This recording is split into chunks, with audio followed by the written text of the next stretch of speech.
Andy working quickly. We have to slow him down because we have a guest in the booth, and he is the head coach of Notre Dame football, who also happens to be a huge Yankee fan, and that is Charlie Weis. 2-0.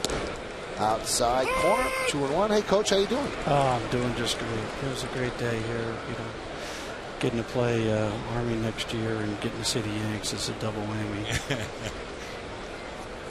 Now, I've heard stories about this that you really, I mean, you have a great job, but you wanted my job, right? You wanted to be the Yankee announcer growing up? I used to, right back, we're talking about the old timers now. I used to imitate all those old timers. Mel Allen right on through. Here's your chance, Coach.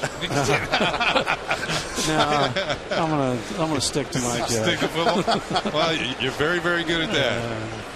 What does it mean to Notre Dame to return to playing football at Yankee Stadium, Coach? Oh, first game in new Yankee Stadium.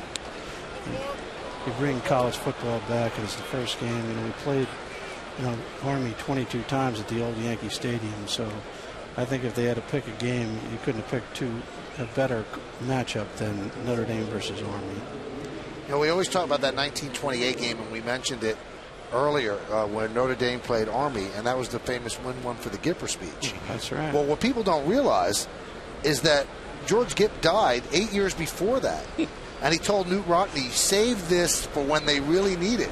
You mean it wasn't like in the movie? No, they were trailing at halftime, and that's when they pulled the speech out. They ended up winning 12-6. I thought it was. Oh. Yes. Yeah, Ronald Reagan did it right.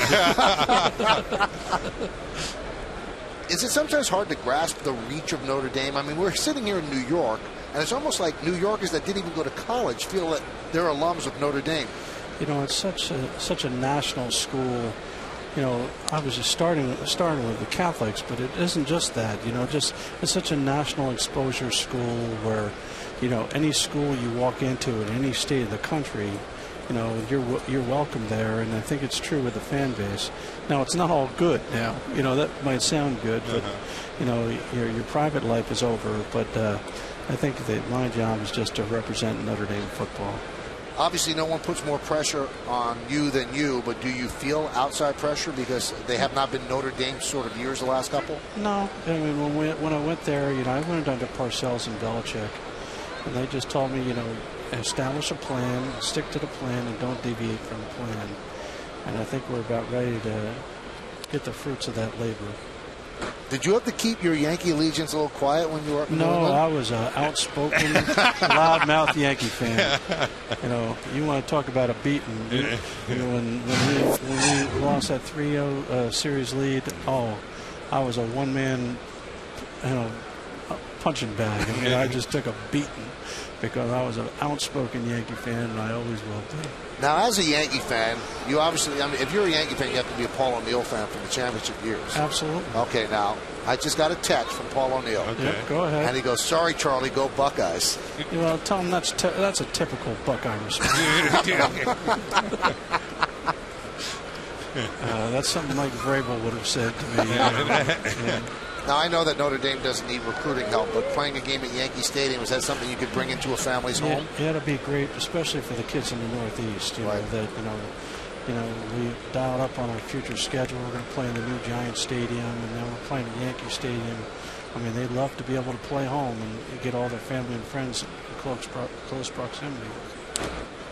Now, who was a bigger baseball fan, you or Parcells? Well, Parcells is a Red Sox fan, so we don't want to talk about Parcells. Wow. He's one of those closet Red Sox fans. How did a Jersey guy become a Red Sox fan? Don't ask me. Don't ask me. He was a Giant fan, in football, but he was a Red Sox fan in baseball. I think his dad was a Red Sox fan. He really kept that hidden. You just exposed him. Yeah, that's true. These back-to-back managers the last 2 days are Notre Dame diehards. Tremblay's a big Notre Dame fan, and Leland, he's a huge Notre Dame fan too. So Tremblay was like a kid. He was like a kid in a candy store down there. You took a picture with him before the game. I saw that. He knew you were here. He saw you across the field, and he started to perk up. And that was fun to watch.